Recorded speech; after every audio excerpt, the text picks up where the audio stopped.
You're listening to The Coach Show with Coach Banks, Coach Swanson, Coach Koslerich, and Coach Doherty on the Coaching Culture and Athletics Radio Broadcast Network.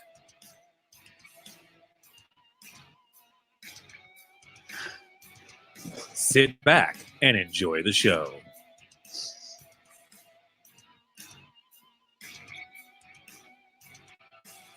The views and opinions discussed in this podcast are not necessarily the opinion of the host or the Coach Show on the Coaching Culture in Athletics Radio Broadcast Network.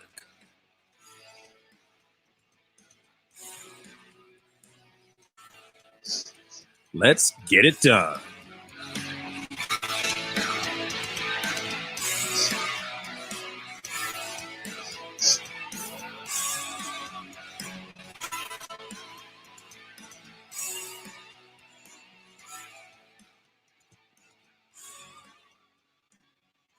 Hey, I want to welcome everybody. Hey, just so you know, you're listening to the Coach Show on the CCA Broadcast Network.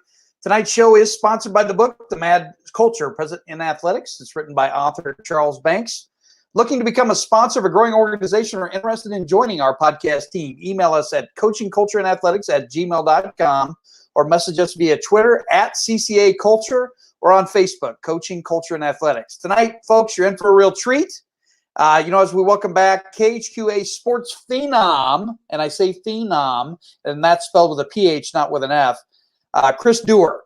Tonight's show, basically, we're just gonna let it go. We're gonna ramble, and what is the current state of sports in the tri-state tonight?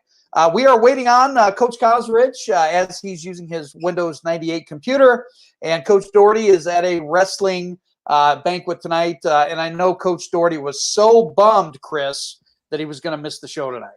Well, first of all, Chuck, Evan, thank you for having me on. Always a pleasure, gentlemen. And yes, I'm going to miss Coach Doherty. I saw on Twitter he was looking forward to hanging with me, but wrestling banquets are much more important.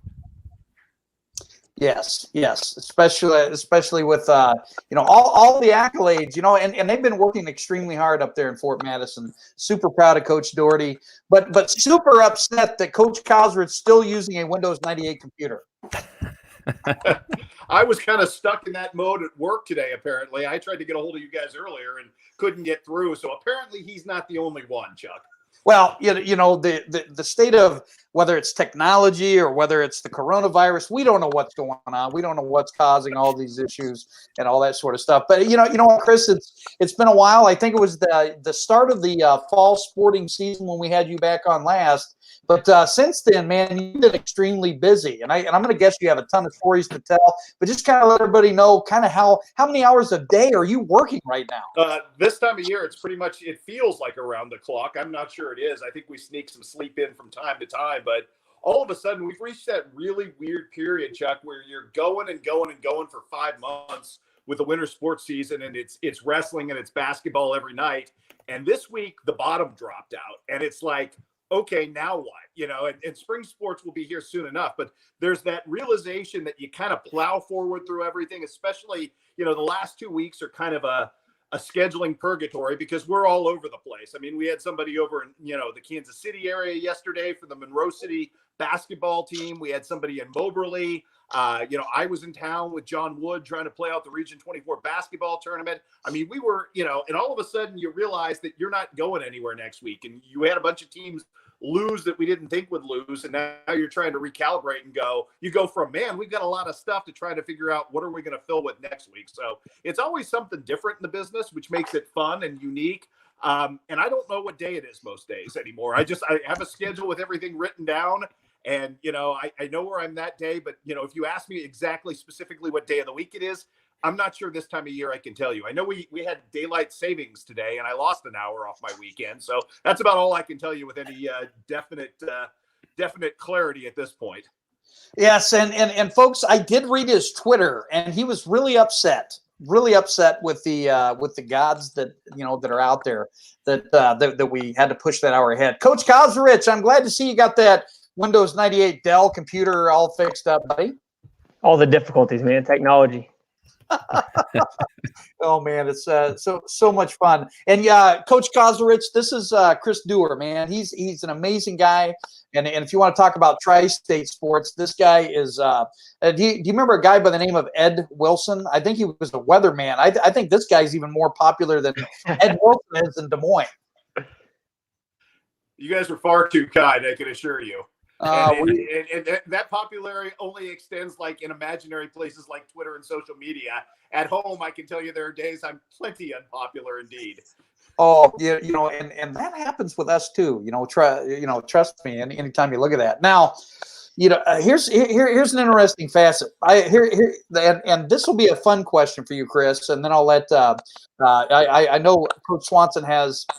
A zillion questions, Coach? You always build me up. You always build me up like that and put me on the spot. I might have 3 or 4 this time, but I'll keep thinking of some.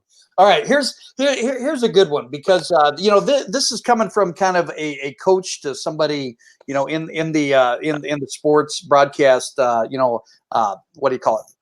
Well, he's a phenom, folks. His name is Chris Duerr, KHQA. You have to follow him on Twitter. You have to watch his show. But what grinds your gears the most about your interaction with coaches or your interactions with certain schools around the area? I think at this point in my career, I don't really have anything because I have such great working relationships with coaches. And I think they understand that there's a trust factor with this. And with young journalists who come through here, I'm constantly preaching that it's the relationships you make in this business more than what you do, more than the product that you put out that kind of defines you. Because every time a story breaks, we're usually the ones who get a chance to break that. That's not an accident. That's years and years. I'm 25 years as of last Sunday at KHQA. That's 25 years of building relationships with people and having them trust you to know what to say, what to share that coaches share with you, and what not to share. So, we sit down with our young guys when they come through and very pointedly explain how to build a relationship with coaches. And that, obviously those relationships are journalistic in their nature.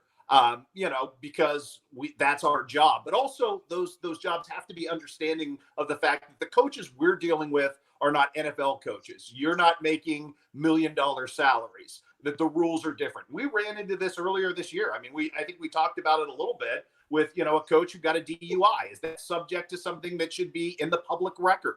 Because coaches are only public figures as much as we make them public figures. Otherwise, they're teachers working for stipends. And is that the same level of accountability you'd hold Bill Belichick to, or in my case, Luke Walton? I mean, is that something that you would hold somebody to? And we have to explain that coaches at the high school level and kids at the high school level are different. And that's a really hard line for people to grasp, Chuck, because I've had, even this year, there was a very popular high school basketball team in our region that had a kid that, who played the point guard position that a bunch of folks didn't like the way he played. And they wanted to go after this kid and, run up, I guess, like a social media campaign to kind of, suggest why they didn't like the kid. And I'm saying, you're talking about an 18-year-old kid here. You can't do that. The rules are different. And we lose sight of that as sports fans. We sort of blurred it, which, is sort of the creation of the fact that we've always tried to do this and treat kids, in the tri-states with our broadcast the same way ESPN treats, the superstar athletes that we all know, the pro athletes.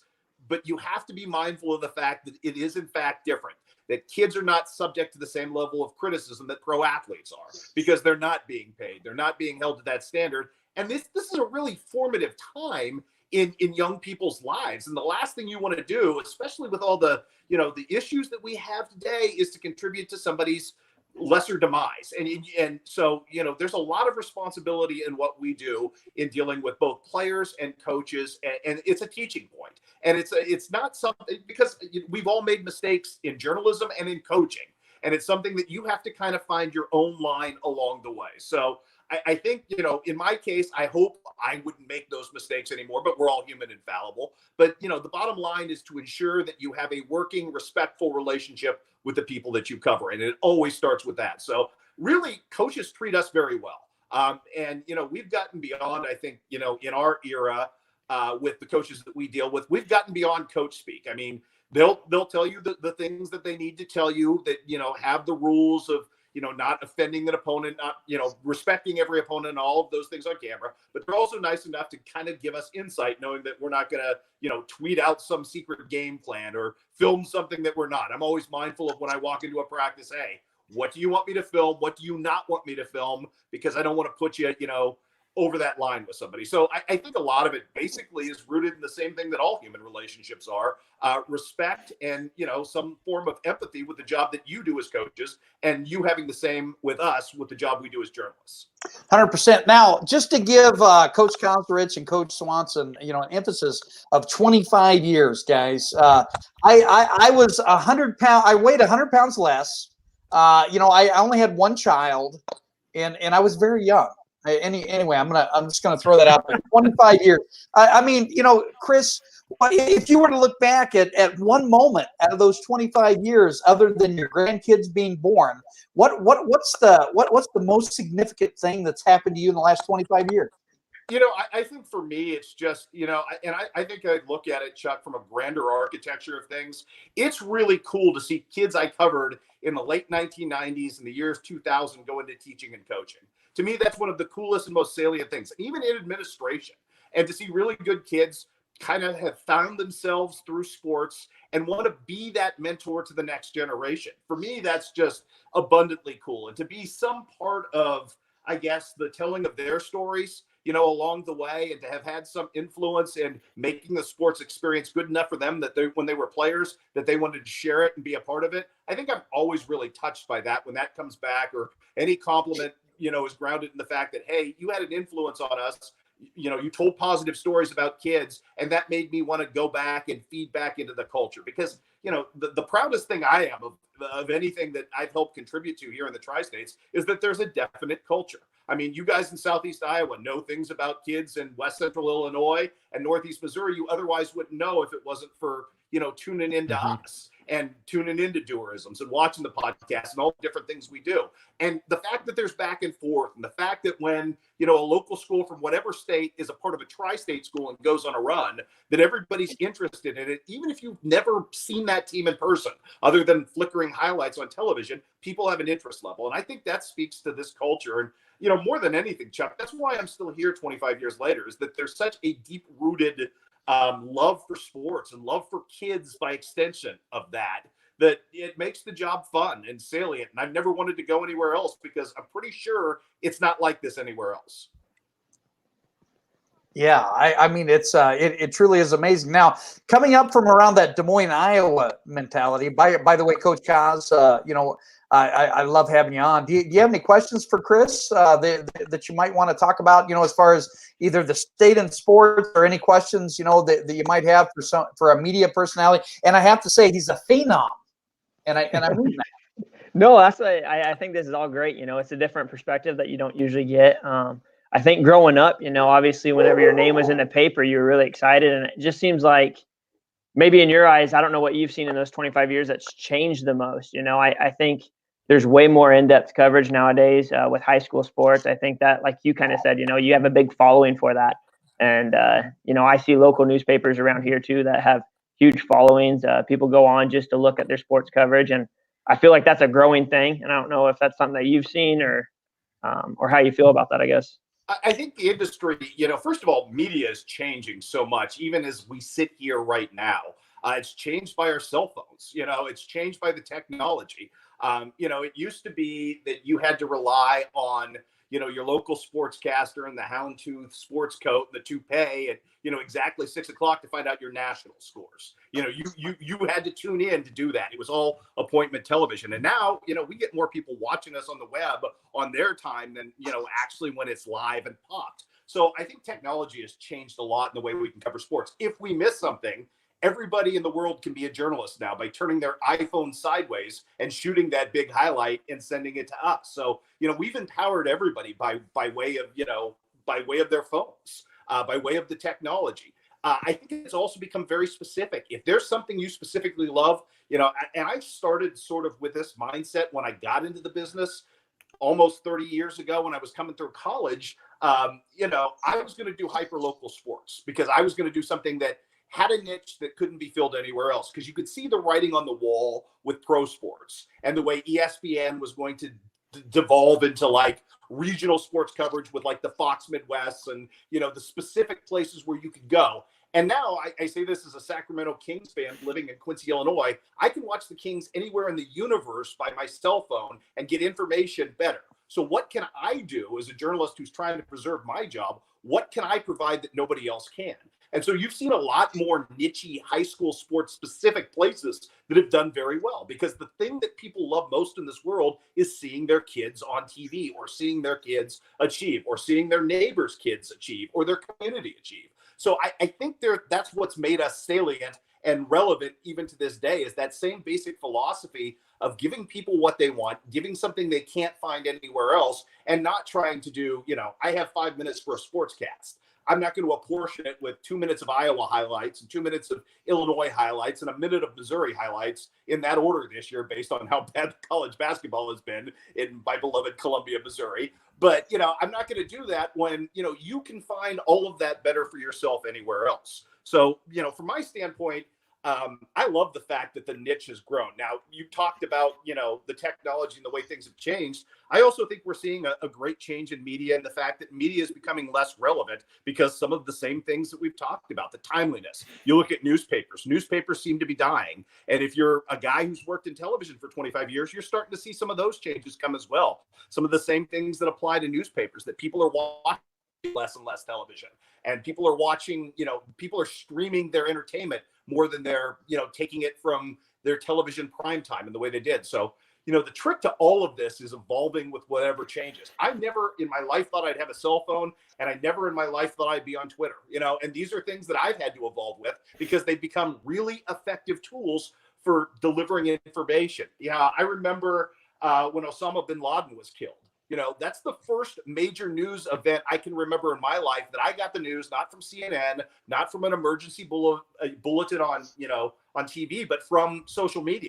So, you know, and people talk about, you know, the proliferation of, you know, cable. Like CNN's great moment was the Gulf War, and, you know, television's big moment was the assassination of John F. Kennedy. Well, we're starting to see social media kind of evolve into the forefront as well. So, you know, the biggest thing I see with sports coverage is just being adaptable to it. I tell people who get into this business, and, you know, I was fortunate. I went to one of the great journalism schools in this country at the University of Missouri, Columbia. They're teaching lessons now on social media alone, which, you know, tells you how far we've come. It's not just what you do with your, you know, video camera on your shoulder, or your, you know, photographic camera as a print journalist, but now in your notepad and pen, it's everything else that falls into it. So I think, again, I think we're seeing an evolution rooted in technology. I don't think we know what the forest for the trees is quite yet, but every day it kind of changes and the landmarks change. Swanson, I see that vein sticking out of your forehead. Yeah, you know, Chris, great to have you on again. And, you know, kind of sorry about your Sacramento Kings. They're struggling a little bit, but we're making a push, Evan. I saw that. Yes. I saw that 7-3 in their last 10. You know, thank you for everything you do in the Tri-States. Being a coach down here, I love your coverage. You do such an amazing job. You know, as you talk about the evolution of technology within your profession, how do you see it being kind of a negative, or some of the downsides of it with this generation, and some of the things you see with Twitter, Facebook, Instagram, or anything that, you know, people use anymore? Well, cyberbullying obviously comes to mind, and we do it almost mindlessly now. And those things that we think it's okay, you know, and I think as a culture, we've lost a lot of basic civility.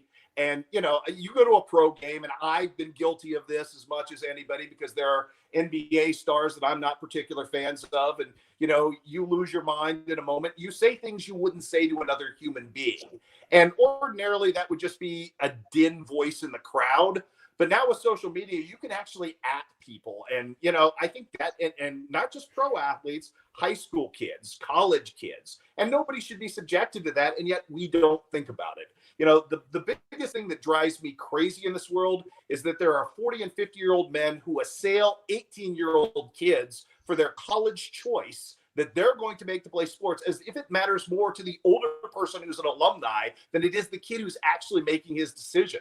I remember Chason Randall, you know, coming out of the Quad Cities, who go on to a pretty darn good career. He's in the NBA right now. I think he's playing with Golden State on a 20-day contract at the end of his thing. But people were assailing him because he didn't go to the University of Illinois because he wanted to be a doctor. He wanted to go to Stanford Medical School. I'm like, where are our priorities as human beings? if we're assailing a kid who wants to go to med school at Stanford of all places. And nothing against the University of Illinois, fine institution, but that's Stanford. That's about as good an institution academically as you can find in this country. And a bunch of nameless, faceless dudes on Twitter are beating him up because he's not going to Illinois, the state school, because he wants to better himself. I mean, these are the things that I think have come and become a real bugaboo with technology, is that you can directly go at people. And, you know, the old line about don't look at the comment lines, man, if I was LeBron James in this world, you know, Kevin Durant, I would never look at a comment line because it's just so full of, you know, bile and venomous talk and just legitimate hatred that I'm not sure I understand where it totally comes from. So I think to answer your question, Evan, I think we, again, have lost a ton of civility, whether it's politics, whether it's sports. You know, basic discussions with people don't seem to happen anymore. And that lack of civility has really washed over and been amplified by social media. And, you know, in an election year, I think that hammers home more than normal if you're just scrolling your timeline. I couldn't agree more. Thanks, Chris. Chuck, anything you want to ask now? You got probably a million questions. Well, no, not nearly as many as that you have, but I look at this social media aspect, and if a lot of coaches, I would say a lot of coaches, they get social media just so they can kind of keep tabs on their players and whatnot. But if you had any advice, or if you were giving advice, let's say your son or daughter, your grandson or granddaughter, Chris, they're getting ready. They're great athletes and they're getting ready to go into this. Would you recommend them not getting involved in social media? I think part of being a teenager is being exposed to the technology. So I don't know that I would totally wash that away. But I also would be mindful of the fact that, you say and you monitor, hey, that's imaginary stuff. The nameless, faceless eggs on Twitter who are going after you simply because they hate your success are jealous folks, and you don't pay that any mind. Now, that's really hard to deal with, particularly, I think, if you're, 14, 15, 16, and 17 years old as a phenomenal athlete. But I think that's a reality, like so many other realities in our world, that we have to deal with as part and parcel to the culture. So I don't know that I would forbid it. I don't know that I would totally tune it out, because I think some part of that is growth, and some of us are going to hear criticism. Heck, I hear criticism daily. I'm sure you guys do, of coaches' decisions that you make. I mean, we're all part and parcel to that. And some part of that, I think, is part of the growth curve for all of us. But I think you have to find a balance, a delicate balance, to be able to talk with your kids when they do get that first mean tweet, for lack of a better other term to express what that is. It's a really interesting development. And again, I think social media can be such a powerful tool for positive. And like everything else, there are negative aspects to it, obviously. But I see so many coaches using it in great ways. A coach who comes immediately to mind is Brad Dixon at Camp Point Central in Illinois, who uses the Twitter to promote his kids in a way that's kind of different. He's celebrating, he has a signing day ceremony when they become freshmen, and they're all, he celebrates them coming in to kind of build enthusiasm for the program. Each one of them get their own sort of commitment announcement on his Twitter feed, which I think is a really neat thing, because if you're a 14-year-old kid in a time when there are so many other draws on your time, when people are telling you sports isn't worth the time, you can stay home and play Fortnite and get much more out of life doing that. It's really neat to see the idea of commitment and sacrifice and dedicated time use to something that's physical and active and will challenge you, to see that celebrated in a way that kind of builds a hook that holds you for 4 years. So I like I said, I think invasive, positive social media, especially at the outset of some of these kids' careers, is a really life-affirming thing that really gives you your first hook. I can speak from experience. Long before social media, I remember as an offensive lineman, the one and only time my picture appeared in the paper under a headline that said "Do or Dead Defense," that made my whole career seem worthwhile. And all the time you're dedicating to working out and trying to be a good student, it was that life-affirming message that said, hey, man, somebody took notice of what you did, and man, you should keep doing that, because it's kind of neat to feel that positive vibe coming off of it. So to me, that's what I would hope social media at its best would be and can be with young people today. And also, the parents, educators, all of us should spend a great deal of time, going over the do's and don'ts, when you talk about social media. And, I think far too often, Coach Kosrich, you can jump in anytime you want, but I think far too often, we're just given these vast platforms, all these new things that pop up like, once a week. If you're looking at all these different forms, it used to be like a Vine, and now it's this other thing. Yeah, I don't know. That's no, I'm with you 100%. That's how I remember being an athlete, and when my coach would say something like on that twit book or whatever, and act like they didn't know what the heck they were talking about. I see it nowadays, with our kids, like you said, and new social media pops up and there's hundreds and thousands of them now. I can't even keep track, which, puts me out of date and out of times, which I never thought I was going to get to. So it is crazy, just the type of platforms and, all those ways for our kids to be able to connect. And it's way different, than it used to be, in athletics. You used to see a kid on film who you're going to go up against, but now they're friends on social media. There's that banter going back and forth every now and then. And, you got to have those meetings, just kind of discuss what the do's and the don'ts are. And I doubt many high school teams do that, as well as they should. Now, unfortunately, there's no real handbook for it, which so many other things with you guys with coaching, you will know a lot of what you learned. Nobody hands you the handbook and said, here's everything you need to know about coaching. Mm-hmm. You kind of figure it out, all of you, by watching other folks. And who's really good on social media. And, hey, that's a positive idea. And like so much else in the culture of coaching, you adapt that. So, again, I would look for really positive examples of coaches that you think are doing a great job. I think it's really cool when you see a kid hit a max, especially when one of your hardworking, unsung kids in the weight room hit a max. You put video of him, hitting his squat max on social media and let him celebrate in a moment, because there are too many moments in this world anymore that are difficult for kids. Let's give everybody a celebratory moment like that. And I think that's really effective tool. And how much does that drive that kid to go and want to push beyond the max he just hit and be celebrated again? So I think, like anything else, I think there's a lot of positive gleaning that goes on, which gives me hope, I guess, in the realm of social media, that coaches have figured it out. So much like everything else, you guys adapt to whatever's thrown your direction, whether it's a new scheme, in the field of play, or whether it's this variable that has become social media. One thing before I let Coach Swanson jump in, I can remember when Coach Hoffman, folks, when we got rid of the VHS system and he got that new thing called Huddle, and he was like, I don't know what's going on. And if Coach Hoffman ever listens, he'll probably call me and shoot a text and tell me to shut up. But anyway, it's just funny how much this technology thing has shifted gears. It really is. And it's changed the world, and it'll change it again tomorrow. And that's the one constant, is the change of everything. And again, I would say this to anybody in any industry. It doesn't apply to my industry or yours. You got to be adaptable in this world. That's the basic bottom line in 2020. If you're not adaptable, you make yourself obsolescent in whatever it is you do. Couldn't agree more.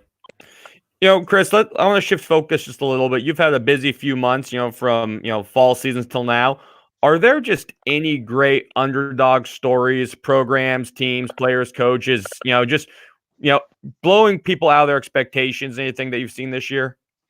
I think there's a lot of that. And those are the stories that I've always kind of gravitated to, because, when you get the traditional powers that are constantly kind of, and that's fun, don't get me wrong, but it's the communities that get excited that haven't been on a run, that haven't gotten to state in a finite number of years, that really kind of make it much more interesting. And, again, we're in the enthusiasm celebration business. And, for us, there are too few sources, it seems like, anymore, of community pride, and sports might be the last great one at this particular time. Mm-hmm. So, I look at some of these teams that have come from out of nowhere over the course of the years, and we've seen Quincy High School wrestling become a big time deal. So much of Holy Trinity's identity is volleyball. So that's kind of cool. And you have every community is kind of known for something, Evan, which to me is sort of the nice, unique part of the tapestry of who we are. And again, I think when you see schools and new programs develop, I say bowling and people think of Keokuk. And that's a really amazing thing because, we did this the other day and we're talking about, Powerhouse, and somebody comes up to me and goes, I didn't even know they had high school bowling. And I go, yeah, Keokuk every single year in the state tournament, and usually top 2 or 3 teams. So, the nichiness of that is pretty cool. More than anything though, more than just like that, to me, the human interest stories are always the best part of that, Evan. When you get a chance to tell a story that's really cool that people don't know, the kid who has overcome, and you try to humanize it. And that's the thing. We always try to do sports like I'm doing it for my mother or for my grandmother who doesn't care about sports. Find a way to make sports appealing to people who wouldn't ordinarily like to watch sports. And then you draw them in. You don't realize you're drawing them in. So anytime that kind of story comes across my radar, the antenna goes up and it's go time. And, again, I'd appeal to any of you. If you know great stories that are undersold, that's the greatness of social media too. You can simply reach out to me on Twitter in my DMs and say, hey, Chris, I got a story for you about a kid that you don't know about that you should. And this kid really deserves to be celebrated. And to me, that's why we're here. I couldn't agree more, Chris. Thank you so much. All right, so what let's shift gears even a little bit more here. Let's let our hair down, so to say, and let's talk about NCAA basketball. Who's the best team in the country? It's a really good question at this particular point. You want to put me on the spot here? It might be San Diego State. Who knows? At this point, the way things break down, I mean, the NCAA tournament is a moment in time matchup-based system that, you're kind of trying to figure out who's who. And, in a given moment, I think we've seen a lot of best. The team that I hate most might be the best team in the country as a Mizzou fan. And that, pains me to say.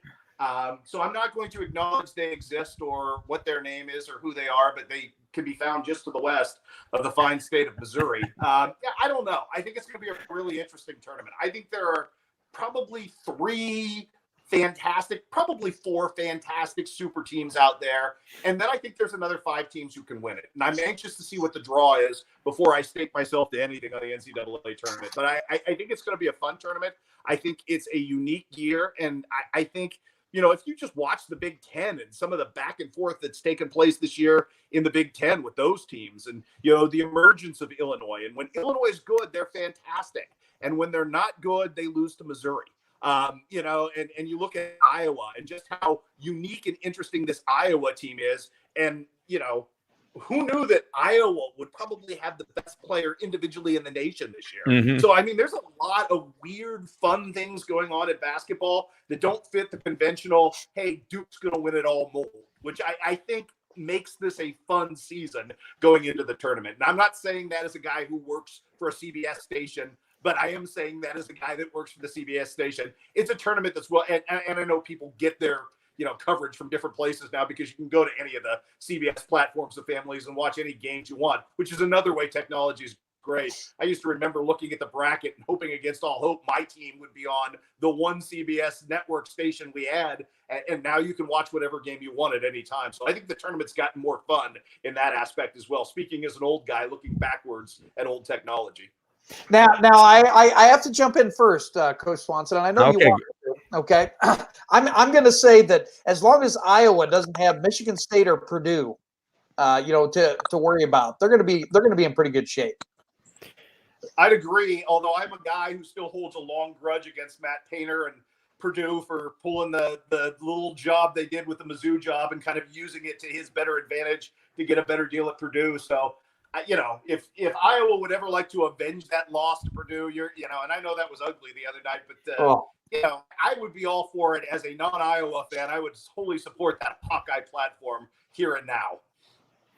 Well, for the record, Illinois is up 12 on Iowa with 13 minutes left in the second half. That's been quite the turnaround from the first half. 12 points? 12 points, 60-48 right now. Strange game. It has. Iowa hasn't scored a basket in about 5 minutes. I agree with you, Chris. I think this NCAA tournament's going to be fun. I mean, we see the emergence of Dayton this year. I mean, with Obi Toppin, who's just out of nowhere. San Diego State, which they're consistently good in the Mountain West, but they lost the other night. I mean, I think college basketball is at this really interesting point, both for men and women, that there's getting to be so much more talent available. That I think there's so many more travel teams, AAU teams, that some of these small schools are now starting to get better players. I saw that, Missouri State, didn't even know there was a Missouri State. Women's basketball is ranked in the top 25. So, as you cover all this and you see, you're a sports guy, college basketball and stuff, do you think all these AAU teams and travel ball teams are benefiting college basketball? I do think they benefit college basketball. I'm not sure they benefit basketball as a whole, particularly high school basketball. There is a meat market mentality to that, Evan, as you well know, with players individualistically putting themselves against, some of the team dynamics that fit there. And I know there are people in this world, hard as it is to believe, that believe their AAU experience is more valuable and important than their high school experience, which I would admonish that's not the case. There's so much more to be gained from a traditional team standing where you have a part, not just for basketball, but for life in general, learning your spot in the schematics of a working relationship.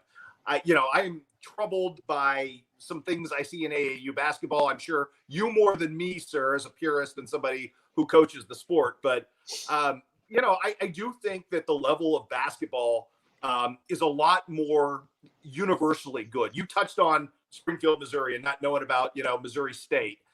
Missouri State was really good in women's basketball for a long, long time with, Southwest Missouri State. And now, they've got the number one, across town, they've got the number one undefeated Division II program in the country in Evangel that's probably good enough to beat 90% of the D1 programs in the country. So, who would have thought Springfield, Missouri, of all weird geographic places, would become this font of, basketball women's powerhouse? But it's a really good women's culture, both D1 and D2. And that's amazing in a town the size of Springfield, Missouri. And again, I think that goes back to identity. And people are proud of that in Springfield, and the women's basketball support there is unreal. And I've got a friend who, writes, women's college basketball, basically is a beat writer for women's college basketball. And when you get in a town like that, it's a godsend, because everything that you write, people are excited to read about, whether it's men's or women's sports, and everyone has their niche. If you can find someplace in this world, my business,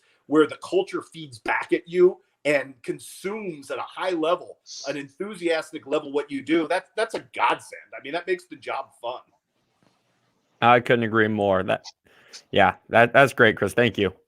I just got to give you the comment from Robert Thomas. He says, I appreciate you, Chris, covering me as an athlete at Warsaw, and then when I was coaching at the high school level in Keokuk. So I had to give him a shout out for that. Well, he in full disclosure, Bobby Thomas used to work for me on the side a little bit, running cameras on Friday night. So he's seen the inner workings, and he's seen Chris Duerr melt down behind the scenes. So there's a sainted place in heaven for Mr. Thomas there for having to deal with me on a Friday night, because that is a wild, crazy experience for anybody who's ever been behind the scenes. And it amazes me, that some of those Friday night shows with everything going on actually get on the air, because it's absolute pandemonium behind the scenes. And it's amazing I haven't had a heart attack on air with my chest cavity exploding because I don't have a central Lee score yet. So, it's one of those things that live television is fun. And my only goal most nights is to never land forever on YouTube. So, if I can get the end of my career without being a YouTube, crisis sensation, I think I will have succeeded in something. Well, Chris, I can remember a couple of years ago when, Coach Hoffman and, and myself, we rode that train, and so many other great coaches, Coach Rooney, Coach Merck, the whole staff, give them a shout out. But, I can remember after a game, and we'd be 3 hours away, 3 hours up north, because, our district, for whatever reason, we were playing in the western part of the state.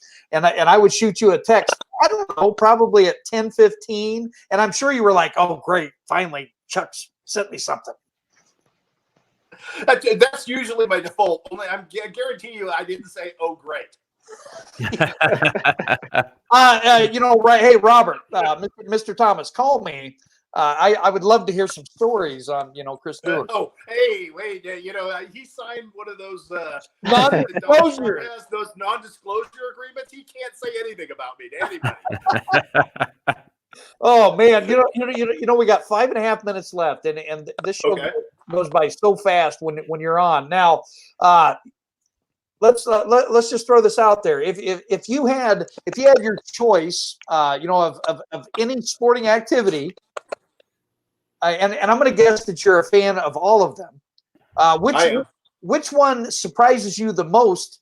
You show up and you're like, oh gee, I got to go film this, but then all of a sudden you're like, man, this is great. I can speak from actually direct experience this year because 25 years of doing this, I have never until a month ago covered lacrosse. Never had a reason to. It doesn't exist here. All of a sudden, Culver Stockton and Quincy University implement it. I don't know anything about lacrosse, honestly. So I get a book, I read up a little bit, trying to figure out what it is. I talk to some people and try to get some sense of what it is. I go out and film it, and it's fantastically fun to film. Watch for sure, but film because it incorporates some of the better aspects of soccer. It's much more exciting than, traditional soccer if you're not a purist, but with hockey.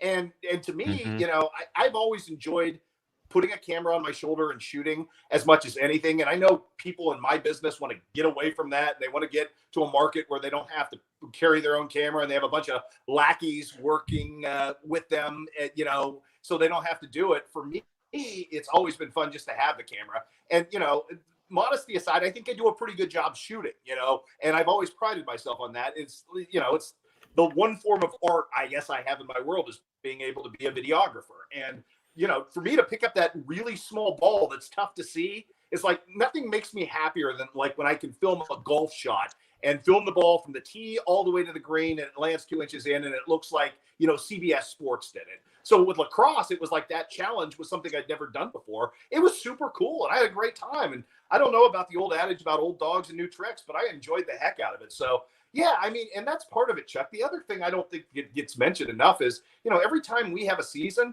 just about the time you're done with that season shooting it, you're going, oh my gosh, are we in month 7 of basketball already? It's time to change. And you're on to spring sports and you're outside. So I like the fact that my job varies so much from season to season throughout the year. It keeps me interested that way. On CCA, folks, just stay tuned because there's going to be 4 home soccer matches, and Coach Swanson is going to be the colorful commentator, of the soccer. Yes. It's going to be a lot of fun. Oh, it's going to be great. Soccer is hard, so I know you'll do a great job, Evan. Oh, I'm sure they'll call a couple foul balls, a couple travels, a couple holds. Who knows? Hey, habits die hard. Exactly. It's got to be traveling. I don't know. Oh my goodness. In all seriousness, man, you've been on twice, Chris. I'm definitely going to invite you back on again. When we have a little bit of downtime, because I know you're so doggone busy. And I just want you to know from the bottom of, my heart and the bottom of so many people, Southeast Iowa or the Tri-States, we appreciate everything that you do, brother. And as far as coming on our show, Coaching Culture and Athletics, we really appreciate it. But go ahead and share out where people can check out this podcast. I think it's called Duerrisms. Yeah, Duerrisms is you can find it posts there along with the column during the football season and Facebook football season on Friday nights after the shows. We try to make this, the biggest thing is we try to make this a participatory experience. If you do better. So if you're fans and you have insight, you see a lot more because you have a lot more eyes than just our team. We want you to be involved. And I think that's the fun part of this is that we've always, my name on the door, but it's your sports department. So again, we appreciate all the support that people give us. And, the more you participate, the better. I think we got a poll up right now. We're asking people for the best breakout basketball players, boys and girls in the area on our Facebook page right now. Those are players who, aren't the players you think of who were big name players going into the season. They might be freshmen who stepped up or folks who kind of were role players who assimilated into a bigger role. So if you have those suggestions, throw them out there. And when we get set to do our basketball awards here in a few weeks, your voice will have counted and you'll have chosen that award. So again, we enjoy that. And again, thank you for the fine compliments, guys. I know I'm the luckiest guy in the world because people can't stop telling us how much they appreciate what they do.